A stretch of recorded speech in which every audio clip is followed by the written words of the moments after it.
2269. Yay! We have a winner! Okay, let's pull another one. You get to pick whatever you like from on that table with all the door prizes. Yeah, keep on. I'll just pick. Okay, one more. Except for the beer and champagne. Well, that's weird. Pass. 490-2236.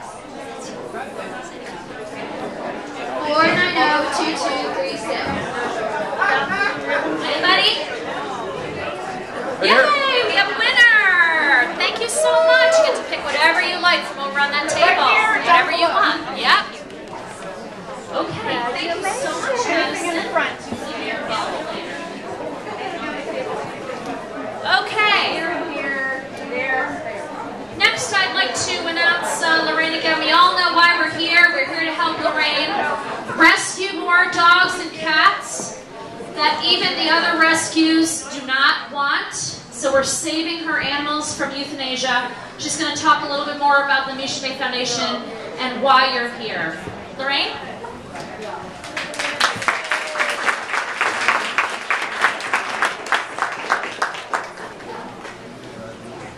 I am so used to not using a mic, so here we go.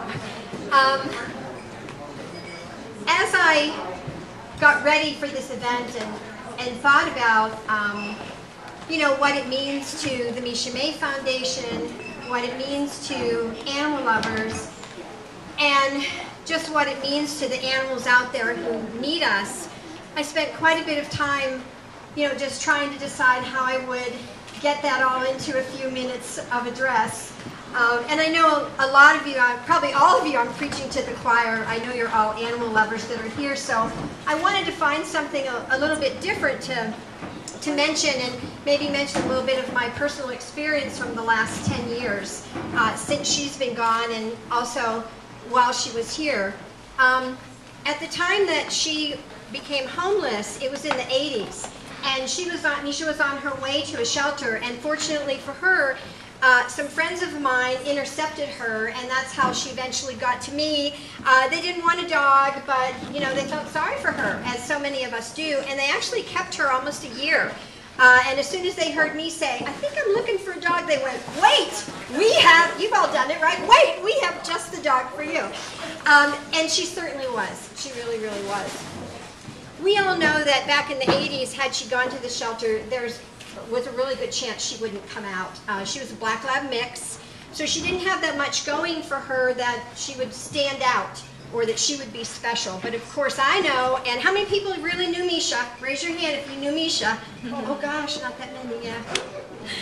But we know she was a very special dog, and of course sometimes we don't find that out until we get to meet them as individuals. And I think that's what I'm here to say today, is that every time we get a call or an email or any kind of a request for an animal that needs help, the Misha May Foundation looks at them as individuals. We're not counting how many are there and how many are coming from here and how many are coming from there. We're looking at each individual animal and trying to think, what are we going to do for them? What is it that they specifically need? Where is it that they specifically need to go?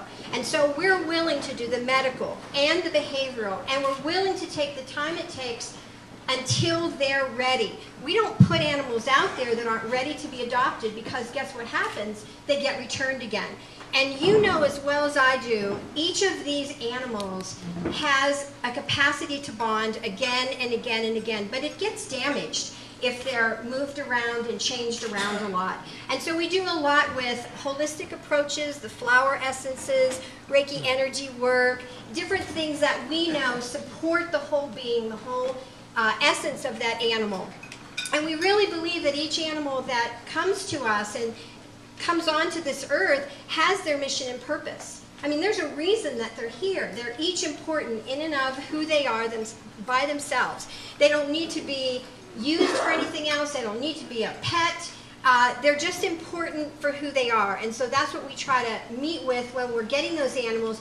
And that's the message that we're trying to get out there. If Misha came today, if today she was one of the dogs that needed a home, I hate to say it, but there's still a good chance she would not get a home. the situation is still really difficult for animals that haven't found their places. And if you've been involved in rescue or you've adopted or any good stuff like that, you know there's lots of good things going on.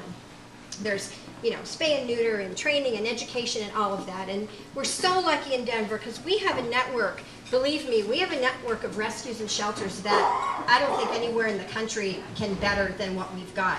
I got an email last week from someone who was closing a rescue in another state, and she wrote to me and some other rescues and said, I'm sending this to Colorado first because I know that you regulate your rescues and you're very, very careful about them. And that made me feel good for us, but it made me feel really sad for all the other places that animals are, and they're not getting the kinds of attention and treatment and resources that we can give them. And even in Colorado, we're not keeping up. I think you probably know that from the media.